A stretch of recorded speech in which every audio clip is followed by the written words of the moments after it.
Well, I talked a little WWE yesterday. Figured I'd talk a little AEW today.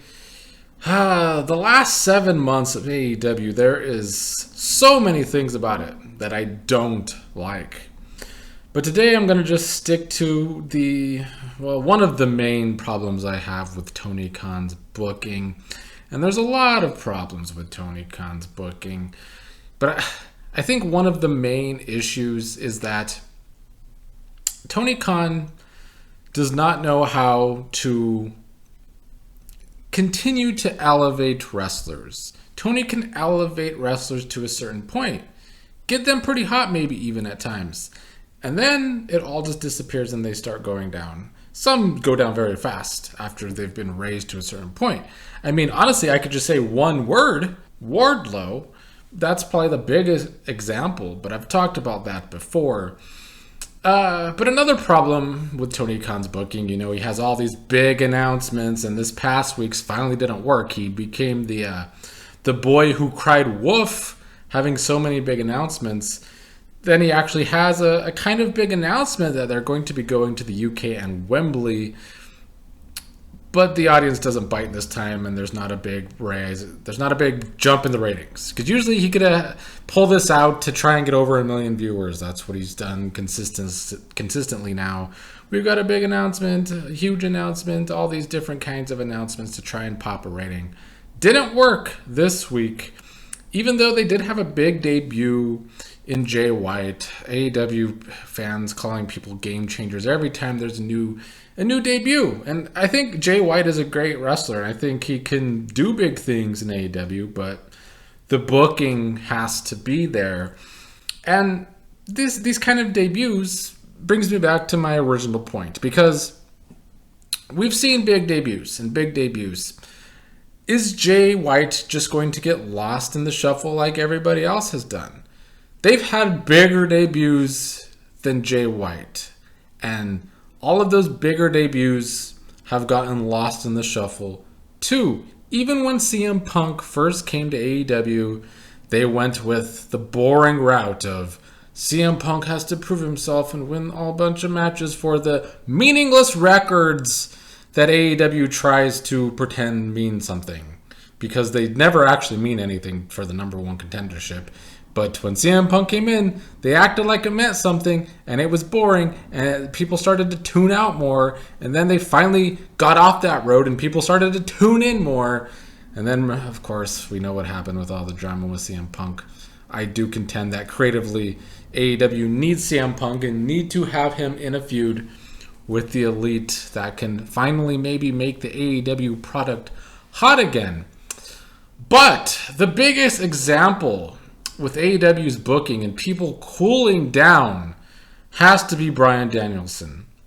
Look, I've said this before on my channels, that Bryan Danielson is and was my favorite wrestler of the 2010s. He just was. From the necktie incident that got him fired, from coming back at Survivor Series, to the Yes movement, to being friends with Kane, to turning heel and being the liberal, we need to save the planet character. He did a lot of great things in the WWE, so that when he debuted in AEW, it should have been a big deal. And it was a big deal for a few weeks, I would say. I'm not a fan of the type of wrestling these days that Kenny Omega is probably famous for. But the Kenny Omega Danielson match on Dynamite was a good match. But from there, Danielson kind of just floundered. He came in a heel, which I think was questionable. He probably should have came in a babyface in the first place. But he came in a heel, but that eventually went nowhere. Where it ended up going was to teaming up with Jon Moxley, because Regal was there and they both had a Regal connection. But you see, what AEW lacks a lot is making things mean something.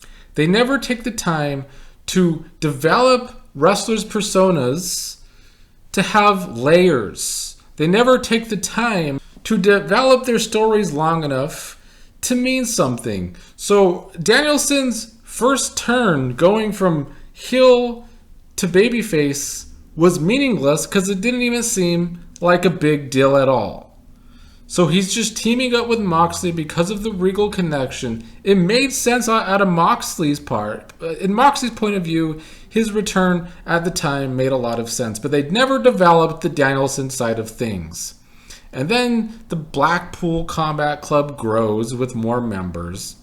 And then Regal leaves, and then Danielson is away from the Blackpool Combat Club.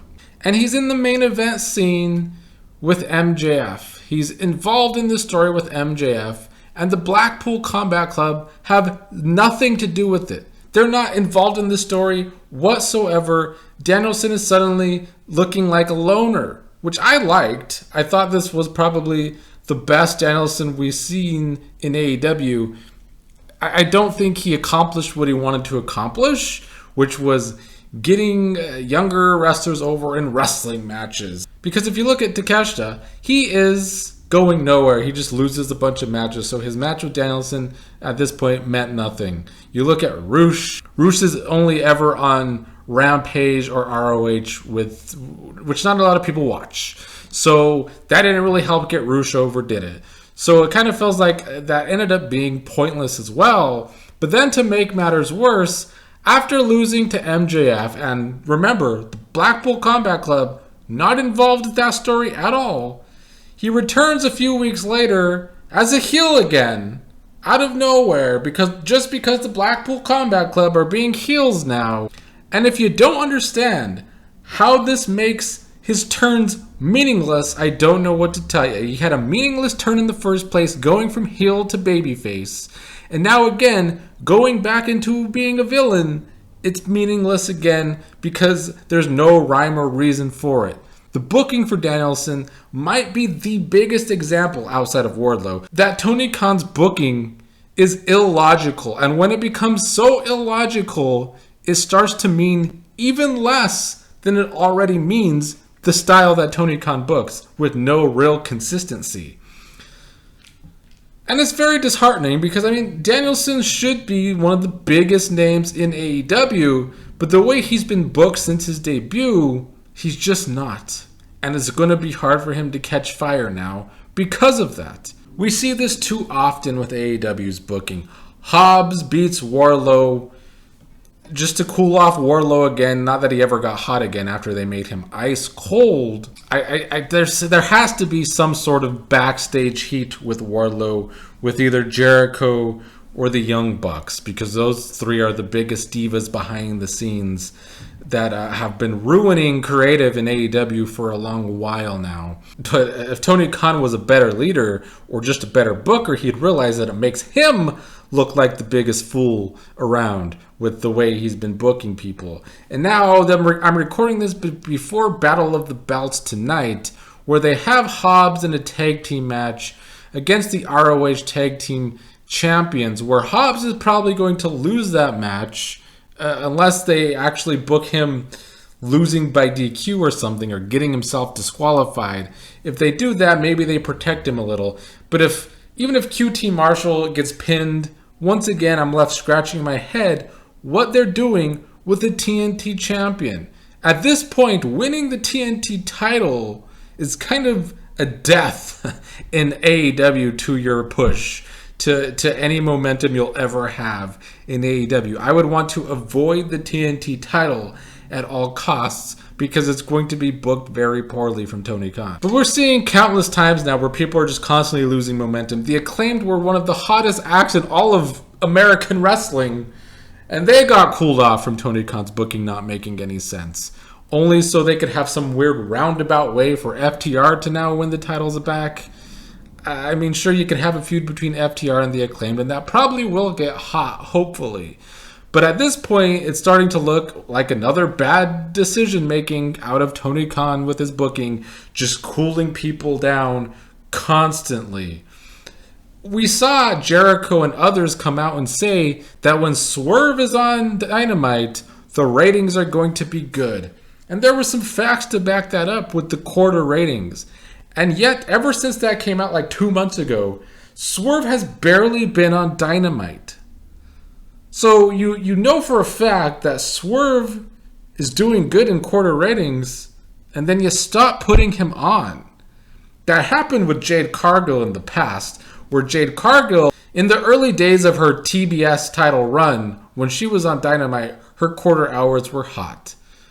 But we just don't have anybody apparently in creative in AEW to keep momentum going for these wrestlers. And then you wonder why everyone is suddenly crapping on the product. All these AEW diehards are getting whiplash, it seems, on social media, that suddenly AEW isn't the favorite anymore, and that people aren't being easy on Tony Khan and his booking anymore. And it's much deserved. He doesn't deserve all these accolades for continuing to drop the ball with everybody.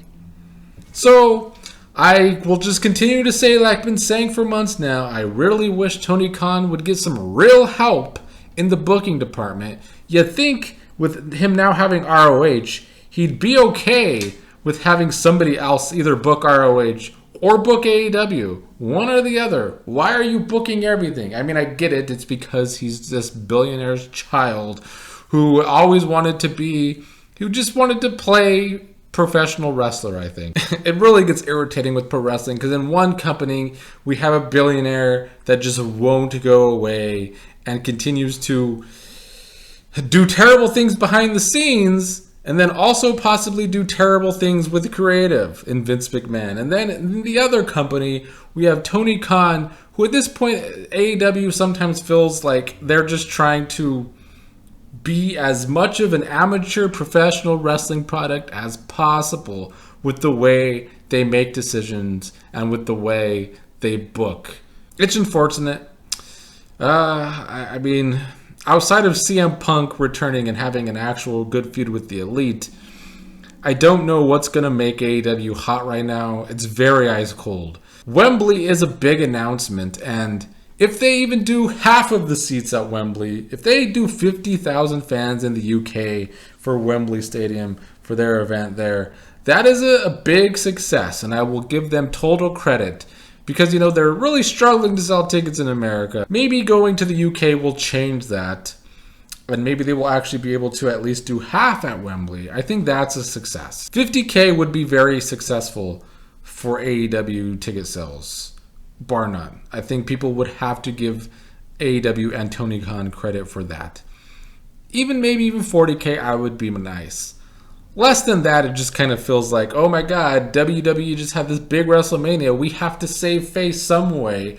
We'll say we're in Wembley, but we're only doing 25K. That's going to be an issue with me. All these rumors that, you know, maybe Goldberg will have his big last match there. Maybe that will sell some tickets. I find that funny after all how much AEW stans have crapped on Goldberg over the years. And frankly, rightfully so. When it comes to Goldberg, in my opinion. Right now, they seem to be pushing this pillar story, which would be working for me a lot more if Sammy Guevara wasn't involved with it. I think Guevara is by far the weakest part of the story. Calling Guevara one of your pillars in your company is a joke. He's been known to just be trouble backstage. He doesn't sell very well in wrestling matches. He's not very good in promos. So why are you pushing this guy as your pillar instead of somebody like Ricky Starks? Probably should be the pillar instead of this guy. So with Guevara in that, it's not working for me. And then you have MJF singing on Dynamite. This is another thing I've been saying for months with AEW. What even is MJF at this point? He's ruined himself to me. I've said for months he's been trying too hard, and I would have to say again, he's trying too hard. Going from telling a story about how he killed a woman in a car accident and made it seem like she was driving, doing all these cheap heat promos, and now singing. What is MJF supposed to be? I don't get it anymore. I don't know where this pillar story is going, but it's not going well either. So, it's a good idea, the pillar story, But Guevara shouldn't be a part of it, and now the execution of it is kind of struggling. Unfortunately, AEW just continues to struggle booking wise and creatively to me.